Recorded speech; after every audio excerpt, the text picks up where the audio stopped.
Olá pessoal, tudo bom? Aqui é a Mel Ferraz e você está no canal Literaturice. Hoje eu vim gravar o segundo vídeo pro diário de leitura de A Montanha Mágica, do Thomas Mann. Bom, já de início eu vou dizer pra vocês que eu cheguei na página 459 dessa minha edição aqui, que é da Nova Fronteira, que tem essa capa aqui. Na verdade não é minha edição, é da biblioteca, mas enfim. Tem diversas edições, então se você estiver acompanhando por essa daqui, é exatamente na página 459 que eu estou. E bom, essa segunda parte aí, que vai da página 250 até essa 459, vai tratar basicamente das relações do Hans Castorp ali no sanatório, sobretudo com o Settembrini e com a Cláudia Chochat. E também vai trazer pra gente, assim, algumas reflexões aí muito interessantes e algumas até um tanto quanto incompreensíveis, eu vou dizer pra vocês, e já já vou dizer um pouquinho melhor sobre isso, principalmente no final, que é quando elas vão aparecer mais, vamos dizer. Então continua toda aquela discussão sobre o tempo tá todo presente aqui, essa temática é, assim, presente em todo o livro, de uma forma muito bonita, e de diversas formas, eu vou dizer. Ele não se contém só com uma análise do tempo, ele vai fazer vários tipos de análises envolvendo o tempo, a questão do tempo, e é maravilhoso, assim, é instigante, você fica querendo saber mais sobre aquilo, sobre o que ele pensa sobre o tempo. E é muito, muito legal. É empolgante mesmo. Ou pelo menos é pra mim, que adoro esse tema aí na literatura, como eu já falei pra vocês. E também surge a questão de por que essas pessoas estão ali internadas. Principalmente as pessoas que não estão moribundas, né, vamos dizer, que não estão ali quase morrendo. Mas as pessoas que estão com a febre um pouquinho só alta, mais do que o normal, e que, enfim, podem caminhar ali e conviver de uma forma muito normal. O Settembrini, né, esse italiano aí, que é bem, assim, humanista, vamos dizer, e que adora conversar sobre filosofia, história, política, essas coisas, ele vai induzir o Hans a pensar o porquê dessas pessoas estarem ali e a pensar criticamente quanto a isso, sabe? Quanto à ociosidade dessas pessoas e do real intuito delas estarem ali. Que na verdade a gente pode até pensar que não há, não é mesmo? Que essas pessoas são ociosas mesmo e ponto. Porque elas fazem parte dessa elite que, enfim, como o Hans, não gostam de fazer nada, assim, não gostam do trabalho. Ele mesmo vai dizer isso no começo do livro. O Hans não gosta de trabalhar, ele gosta de ali ser ocioso mesmo. Então isso é muito interessante de perceber, de notar e de relembrar, principalmente do começo, porque ele não vai repetir aqui isso sobre o Hans. Tô tentando achar aqui a parte que ele vai criticar. Será que eu... Não é aqui? Então, na página 266, o Settembrini vai dizer assim: é difícil precisar o que faz essa gente para se trair. Parece que são incapazes de dizer ou fazer qualquer coisa que não os traia. E ainda numa sociedade que, segundo a observação de um espírito crítico, tinha só duas coisas na cabeça. Em primeiro lugar, a temperatura. E depois, outra espécie de temperatura, isto é, por exemplo, a preocupação com o problema de saber quem indenizava a senhora Wurmbrand, esposa de um cônsul geral de Viena, e assim ele vai fofocar. Então é a fofoca e, enfim, tirar a sua temperatura. Que é basicamente o que eles fazem ali na sua rotina. Além de descansar e comer muito bem. Então é interessante ver como até mesmo quem está ali dentro, quem faz parte dessa sociedade, vai criticá-la. O que se torna muito contraditório, com certeza. Aí um pouquinho mais pra frente, eu achei muito interessante, isso é na página 277, uma citação à Odisseia, né, uma citação muito incrível. É o Settembrini mesmo que vai dizer pro Hans. Ele diz: o senhor sabe quanto admiro a sua profissão, que é engenheiro, né? Mas como é uma profissão prática e não uma profissão literária, o senhor não pode exercê-la aqui, bem ao contrário da minha. Só na planície pode ser europeu. Só ali pode combater o sofrimento ativamente à sua maneira. Só ali pode promover o progresso e aproveitar o tempo. Falei-lhe da tarefa que me coube, apenas para lhe recordar isso, para chamá-lo à razão, para corrigir os seus conceitos que aparentemente começam a perturbar-se sob a influência da atmosfera. Insisto com o senhor, vele pela sua dignidade. Seja orgulhoso e não se perca nesse ambiente estranho. Evite este atoleiro, esta ilha de Circe. O senhor não é bastante Ulisses para habitá-lo impunemente. Acabará andando de quatro patas. Já está a ponto de se apoiar nas extremidades dianteiras. Daqui a pouco começará a grunhir. Cuidado. E isso é interessante porque quem não leu Odisseia não sabe que essa citação aqui de quatro patas e de começar a grunhir remete ao fato da Circe, né, essa mágica, enfim, ter transformado os colegas do Ulisses em porcos. E ele vai, inclusive, aqui comparar o sanatório à ilha de Circe, que é uma ilha toda repleta de de mágica, sabe? É aquela coisa de você ficar iludido e não conseguir sair do lugar. Então ele diz pro Han sair e voltar à planície pra que ele não fique ali atolado, né, como ele diz aqui. Então é muito interessante isso. Gostei bastante dessa citação relacionada à crítica do Settembrini, que, enfim, o torna muito contraditório, com certeza, como eu disse pra vocês. E daí a gente entra naquela passagem que não é traduzida, né, em francês pra gente, e muitas pessoas criticam e falam, mas por que não traduziram? Por que não tem pelo menos uma nota de rodapé com a tradução? E é interessante porque ele mesmo, Hans, vai dizer aqui na conversa o porquê de conversar em francês, e eu acho que o Thomas Mann manteve isso justamente pelo significado todo daquela língua sendo usada ali. A língua do Hans é o alemão, mas ele vai conversar aqui com a Cláudia Chauchat, que é a mulher que ele ama ali em cima, em francês.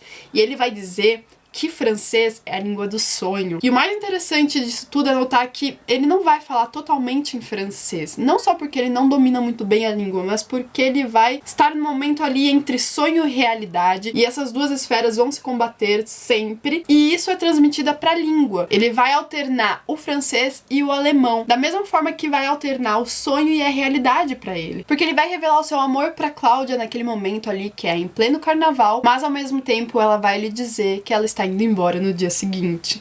Então é muito assim tocante essa parte. Eu amei passar por ela.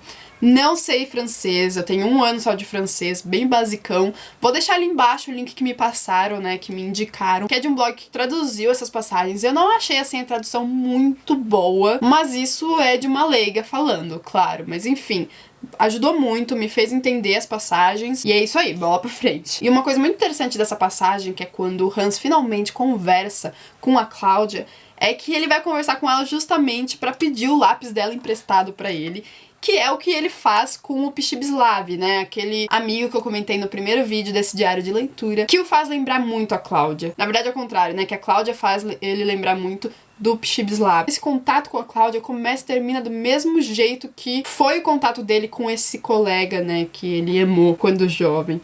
Ele começa pedindo emprestado o lápis dela e termina com ela dizendo pra ele devolver o lápis dela. Então é interessante essa delicadeza com que o Thomas Mann tratou esse primeiro contato entre os dois. E sim, gente, é muito linda essa passagem. Eu adorei. É muito tocante, muito comovente. E eu já tô assim apaixonadinha pelo Hans, vamos dizer, não no sentido amoroso, enfim, mas enquanto personagem mesmo, enquanto aquele personagem que o autor conseguiu construir, porque ele é todo diferente, sabe? Esse personagem tem uma personalidade assim muito única. E a gente nota assim nesses contatos com outras pessoas, inclusive com a Cláudia. Enfim, ela vai embora e depois disso ele tem que se habituar ali à saída dela, à ausência dela do sanatório. Ele acaba estudando bastante biologia e botânica, o que é muito interessante. Ele vai narrar aqui pra gente, né, o narrador vai narrar pra gente como que foi esse contato com os livros, com esses estudos que ele fez ali. E depois acontece que o Settembrini também vai embora, mas não embora assim do jeito que a Cláudia fez. Ele vai morar na aldeia ali embaixo do sanatório, então a 5 minutos do sanatório. E é isso que faz com que o Hans e o Joaquim, o primo dele, conheçam o Nafta.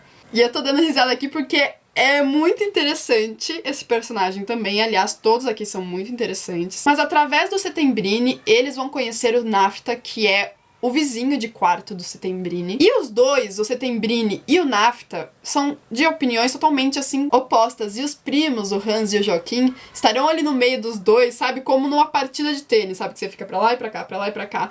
Porque os dois, o Settembrini e o Nafta, vão a todo momento ficar discutindo coisas sobre política, história, religião, enfim, filosofia. Que eu vou dizer pra vocês, eu não entendi lufas.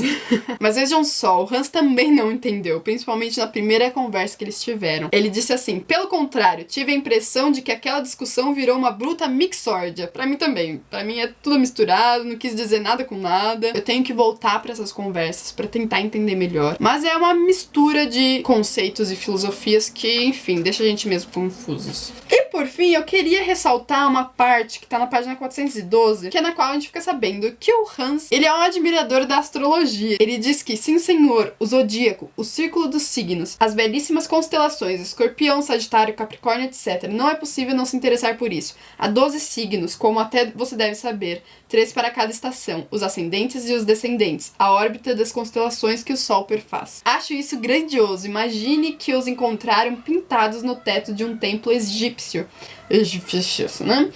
Era até um templo de Afrodite nas proximidades de Tebas. Os caldeus também os conheciam. Os caldeus, sabe? Aquele velho povo de magos de origem árabe e semítica, sumamente versado em astrologia e em profecias. Também eles já estudaram o cinturão celeste por onde se movimentam os planetas e subdividiram-no nesses 12 signos, os Dodecatemoria.